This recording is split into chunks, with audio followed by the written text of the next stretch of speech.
5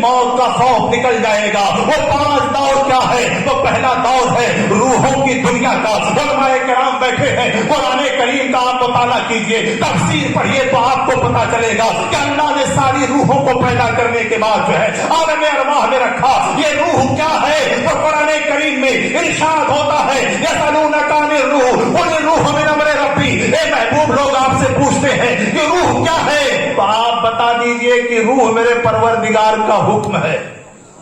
بولو بھائی، روح کیا ہے؟ پروردگار کا حکم ہے۔ تو ایک بات بتاؤ، اللہ کا حکم ہے تو کیا اللہ کبھی فنا ہوگا؟ بولو بھائی۔ تو جب اللہ کبھی فنا نہیں ہو سکتا، وہ باقی ہے، ابدی ہے، حی قیوم ہے، تو پھر اس کی ذات بھی باقی ہے، اس کا حکم بھی باقی ہے، اس کا حکم بھی باقی ہے۔ جب ذات مٹنے والی نہیں ہے تو حکم کہاں مٹے گا؟